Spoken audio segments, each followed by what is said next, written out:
fire up Cyberpunk, excited to try the game, and the first thing I get is a text from Pan Am asking for a downtown rendezvous. After so long, I'm excited to reconnect with my lady. Before I can make it, I'm assaulted by Arasaka thugs. After they learn not to get between a man and his digital girlfriend, I head in for our date. We cuddle for a bit and I grab some coffee, then after a dance head out on business for the day. I realize I have literally no cyberware installed and no skills because the game's been updated so much, so I click the yellow squares because those are the good ones and head out to Pacifica. This guy tells me to obey traffic laws and stay on the sidewalk as long as I'm not wearing rollerblades, which I didn't even know was an option, and as a law-abiding citizen I keep moving until I get hit with the red zappies.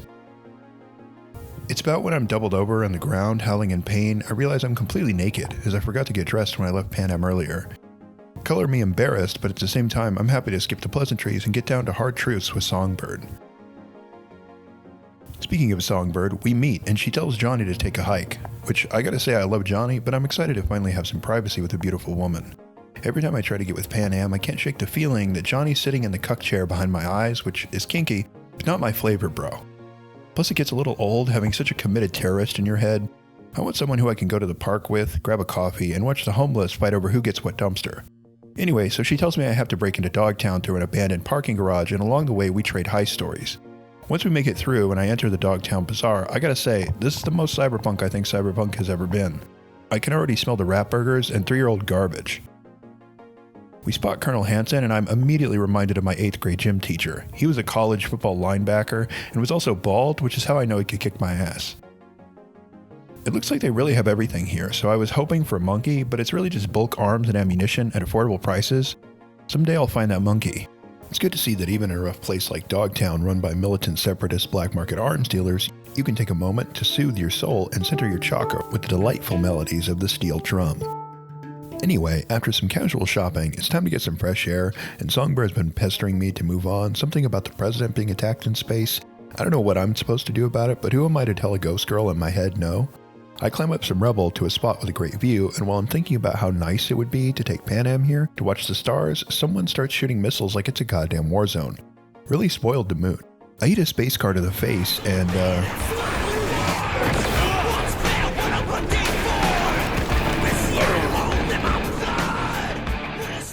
so now the game is on, and its name is Down the Giant Slide.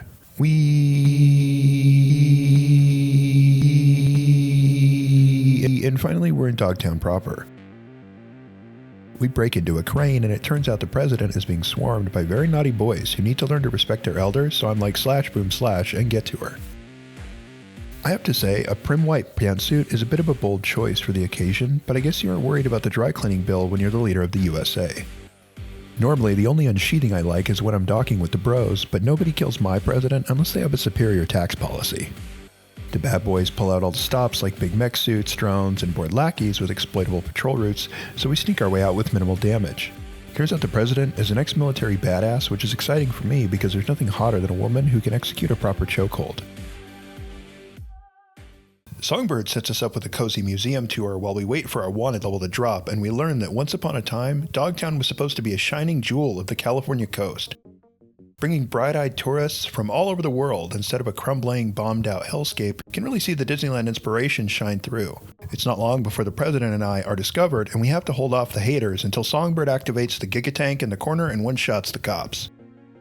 Naturally, it's only after she's possessed a hateful superweapon from the past that Songbird goes cyber psycho and attacks us. In this house, we express our feelings through I statements and active listening to work through our issues as a family, but clearly, she has a way to go when it comes to managing her emotions. She keeps chasing us until it's time to assert my boundaries, which is what I named my shotgun. Finally, the president hooks me up with an Ativan, and once Songbird gets her chill pill, she takes a much-needed rest while the president and I make our way to our abandoned digs.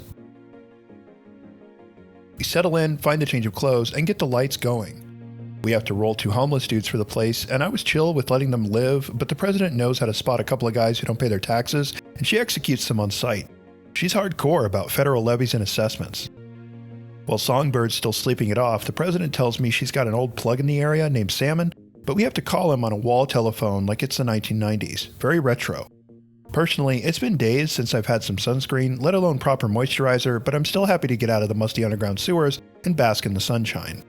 It's been a hell of a ride so far, but it feels good to take this train off the rails and stretch my legs in Dogtown.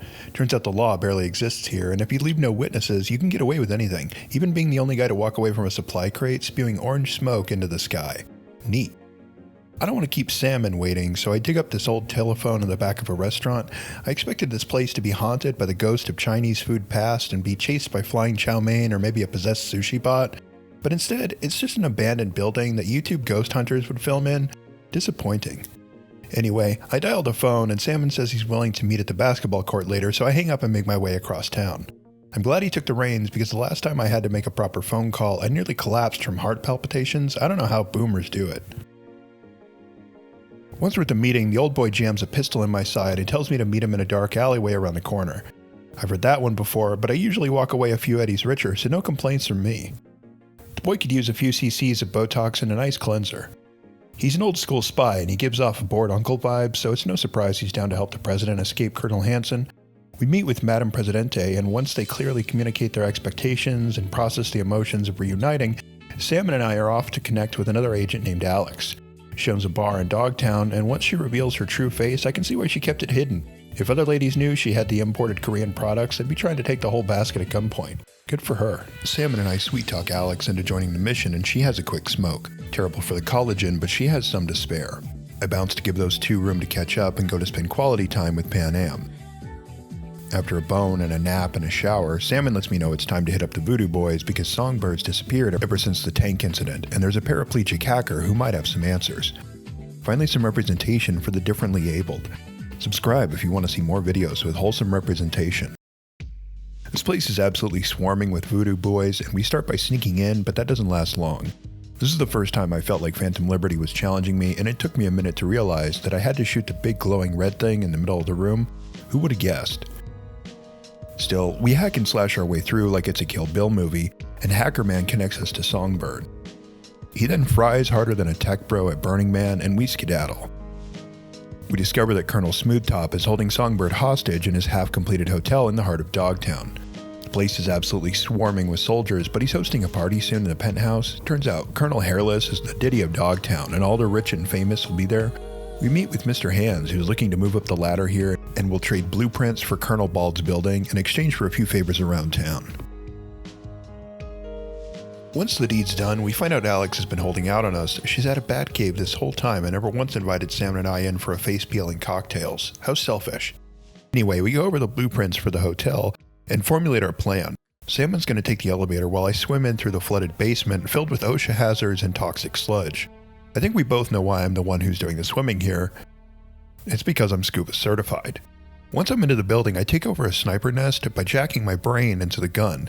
This is all I've ever wanted in life, and I casually remove every obstacle in Salmon's way while he sneaks inside.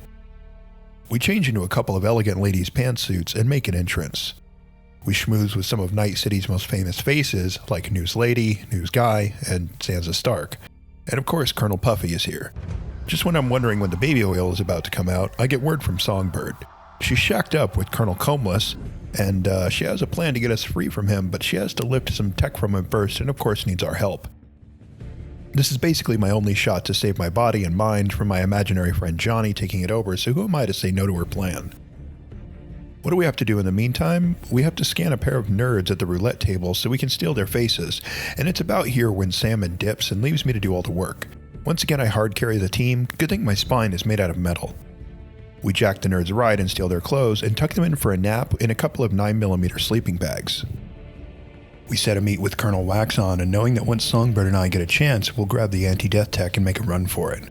Colonel Shine stares me down like I'm a fresh recruit alone in the barracks on a Friday night, but thankfully Songbird cuts in. We swipe the tech and run, and of course literally everybody, like Salmon, Alex, the president, and every one of Baldy's soldiers completely hate us, but I thrive off of my haters. Songbird and I go our separate ways until it's time to make a run for it at the airport, where we're going to catch a shuttle to the moon. And I'm going to be honest, it's a terrible plan. If I was going to check anywhere for a couple of 2-bit thieves on the run, the first place would be their fent dealer and the second the airport. So it's no surprise everything goes to hell when we show up and we're left fighting through nothing less than an army of Militech and NUSA soldiers who are trying to get their hands on Songbird, who's about 5 minutes away from dipping into a coma.